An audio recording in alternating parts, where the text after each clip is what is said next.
Somewhere right now there is a photo of you as a baby. You were there. Your eyes were open. Your brain was working. And you remember absolutely none of it. Not 1 second of your first steps. Not one word of the first time someone said your name. An entire person lived inside that tiny body, and that person is gone. Not sleeping.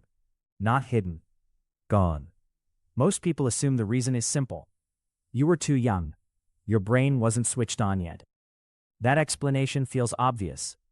It's also wrong. And the real answer is stranger than anything you've been told. Your baby brain wasn't failing to record your life. It was recording everything. The memories were there. Something destroyed them afterward. In the early 1900s, Sigmund Freud became the first person to put a name to this.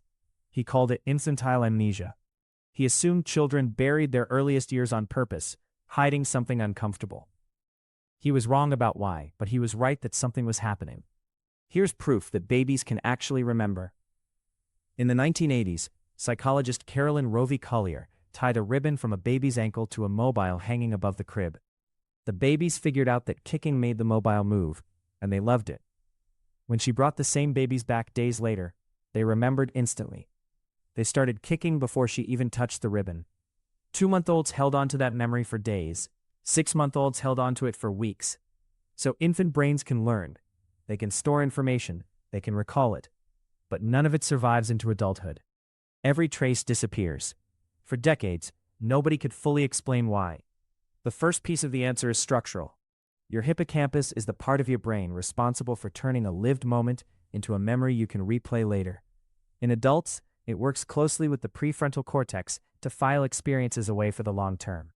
In infants, that system is still under construction. The wiring between these regions isn't finished. Certain gateways for new memories aren't fully built until somewhere between 2 and 4 years old. Your infant brain could hold on to things briefly. It just couldn't move them into permanent storage the way your adult brain does. That's only half the story. The second half is even stranger. In 2014, neuroscientists Sheena Jocelyn and Paul Franklin, working out of the Hospital for Sick Children in Toronto, tested an idea that sounded almost backwards. What if the very process building your brain is the same process erasing your memories? Here's what they found. In your first years of life, your hippocampus produces new neurons at an extraordinary rate. This is called neurogenesis, and it's essential for wiring the brain you'll use for the rest of your life.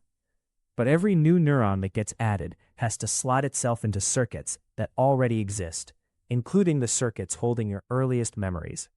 Their study, published in the journal Science, showed that boosting neurogenesis in adult mice made them forget things they had already learned. Slowing neurogenesis in infant mice let those memories last far longer than normal. Your baby brain wasn't too weak to hold memories. It was too busy growing. The same explosion of new cells that built your brain also overwrote what was stored inside it. There's a third layer, and it might be the strangest one. To form the kind of memory where you're the main character of your own story, you need a sense of self. You need to understand that you exist separately from everything around you.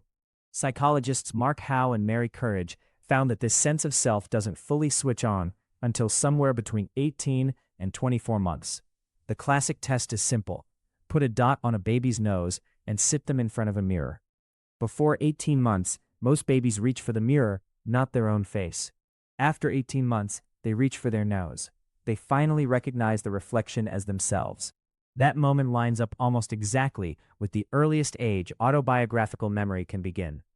Which means part of the reason you can't remember being a baby is that there was no continuous you yet to remember it. Language plays a role too. Researcher Carol Peterson found that children start holding on to memories in a lasting way around the same time they gain the words to describe what happened to them. Cornell psychologist Qi Wang took this further, comparing earliest memories across cultures. In Western families, where parents narrate their children's days in detail, earliest memories tend to start around age 3.5. Among Maori communities in New Zealand, where oral storytelling and personal history are central to daily life, earliest memories can reach back to 2.5. In some East Asian cultures, where childhood narration focuses less on the individual, earliest memories often don't begin until closer to age 4. The culture around you quite literally shapes how far back your memory reaches. So here is what actually happened during your first years alive.